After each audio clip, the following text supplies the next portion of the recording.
El libro del profeta Joel es una corta colección de poemas proféticos que son tanto poderosos como desconcertantes. Joel es único entre los profetas por varias razones. Primero que nada, no hay ninguna indicación explícita de cuándo se escribió el libro. Lo más probable es que haya sido en el periodo de Esdras-Nehemías, después del regreso del exilio, porque él menciona a Jerusalén y al templo, pero no parece haber reyes. Otra cosa única es que Joel está claramente familiarizado con otros libros de la Escritura. Él alude o cita a los profetas Isaías, Amós, Sofonías, Nahum, Abdías, Ezequiel, Malaquías e incluso al libro de Éxodo. Y esto está conectado con la última característica única, y es que Joel nunca acusa a Israel de ningún pecado en específico. Así que, como muchos otros profetas, él anuncia que el juicio de Dios viene a confrontar el pecado de Israel, pero nunca dice el por qué. Y probablemente esto es porque Joel asume que, como él, ya has leído los libros de los profetas, así que ya sabes todo acerca de la rebelión de Israel. Ahora, todas juntas, estas tres características nos permiten entender este pequeño y fascinante libro. Joel es un autor bíblico que estaba sumergido en las primeras escrituras bíblicas, y su reflexión acerca de ellas le ayudó a hacer sentido de las tragedias de su época y también le dio esperanza para el futuro. Profundicemos y veamos cómo funciona este libro. En los capítulos 1 y 2, Joel se enfoca en el día del Señor. Este es un tema clave en los profetas y describe eventos en el pasado, cuando Dios se apareció de manera poderosa para salvar a su pueblo o para confrontar la maldad. Piensa en las plagas en el libro de Éxodo. Pero el profeta vio en estos eventos pasados cosas que señalaban a un futuro, cuando Dios confrontaría una vez más el mal que está entre su pueblo, pero también entre las naciones, y traería salvación a todo el mundo.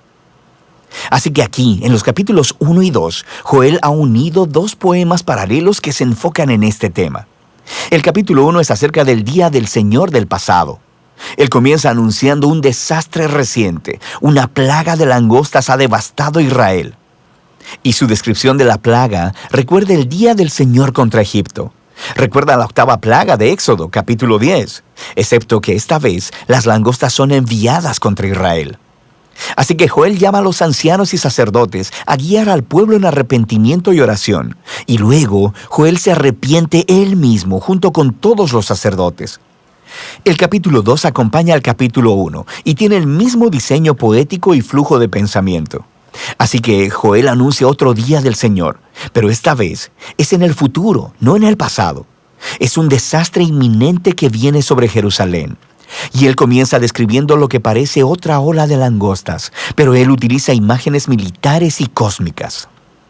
Las langostas se convierten en el ejército de Dios, como caballería y soldados que están marchando y destruyendo todo a su paso. Y el sol se oscurece, la tierra tiembla, y Joel dice, terrible es en verdad el día del Señor, ¿y quién podrá soportarlo? Y así, una vez más, Joel llama al pueblo a orar y arrepentirse, y él les dice cómo hacerlo. Rasguen sus corazones, no sus vestiduras, y vuélvanse a su Dios. En otras palabras, Joel sabe que el arrepentimiento puede ser solo un espectáculo que haces para salir del problema. Y dice que Dios no está interesado en eso. Él quiere un cambio genuino para que su pueblo deje su egoísmo y maldad. Y luego, Joel dice por qué Israel debe arrepentirse. Porque Dios es compasivo y clemente, lento para la ira y abundante en misericordia. Él aquí está citando del libro de Éxodo sobre cómo Dios perdonó a Israel después de que hicieron el becerro de oro. Y a partir de esa historia, Joel aprendió que la misericordia y el amor de Dios son más poderosos que su ira y su juicio. Y así, él guía al sacerdote en actos de arrepentimiento y oración, pidiéndole a Dios que perdone a su pueblo. Y justo después de estos dos poemas, la escena cambia. Tenemos una breve narrativa acerca de la respuesta de Dios al arrepentimiento de Joel y del pueblo. Dios se llenó de celo por su tierra y tuvo piedad de su pueblo. Luego, Dios dice que revertirá los devastadores efectos de este día del Señor y lo convertirá de juicio en salvación. Primero, Él derrotará a los amenazadores invasores, que presumiblemente eran las langostas, y Él hará que se conviertan en su propia ruina. Luego, Él restaurará la tierra devastada y la traerá de vuelta a la vida, haciéndola abundante una vez más.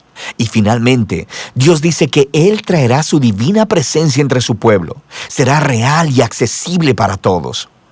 Ahora, hasta este punto, los poemas cuentan una historia poderosa acerca de Joel guiando a Israel a ver cómo su pecado los llevó al desastre y al juicio divino, y que con el Dios de misericordia siempre hay esperanza.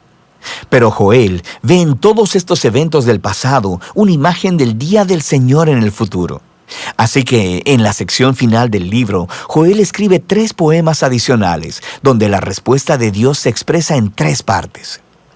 Y él entreteje imágenes de otros libros proféticos y expande hasta crear una visión de esperanza para toda la creación. Primero, la esperanza de la presencia de Dios entre su pueblo se expande en una promesa acerca de cómo, en un día futuro, el mismo Espíritu de Dios, la presencia viva de su persona, llenará no solo el templo, sino a todo su pueblo. Y aquí Joel está tomando de las promesas de Isaías, Jeremías y Ezequiel, de que el Espíritu de Dios vendría a transformar y empoderar a su pueblo para que ellos puedan amarlo y seguirlo en verdad. Joel luego toma la promesa de Dios de que Él confrontará al amenazante invasor.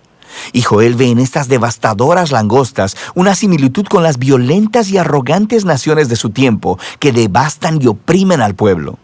Así que él toma de las promesas de Isaías, Sofonías y Ezequiel sobre el futuro día del Señor, en el que Dios confrontará al mal entre todas las naciones y hará que su violencia se vuelva sobre ellas mismas, trayendo justicia para corregir todos los males. Y finalmente, Joel toma las imágenes de la restauración de la tierra y ve una esperanza para la renovación de toda la creación. Así que él toma las promesas de Isaías, Ezequiel y Zacarías, de que al día de justicia final de Dios le seguirá una restauración de todo el mundo, un nuevo Edén, donde la presencia de Dios en Jerusalén fluirá como un río y traerá renovación cósmica. De manera que el poema de Joel termina con el perdón y la misericordia de Dios, inaugurando una nueva creación. Y así, este breve libro de Joel explora ideas profundas acerca de cómo el pecado y el fracaso humano traen una destrucción devastadora sobre el mundo, acerca de cómo Dios anhela mostrar misericordia a aquellos que simplemente reconozcan su pecado y lo confiesen, y acerca de cómo todo eso nos lleva a la esperanza de que un día Dios derrotará el mal en nuestro mundo, pero también el mal que está dentro de nosotros, y traerá su presencia sanadora para hacer nuevas todas las cosas. Y de eso se trata el libro de Joel.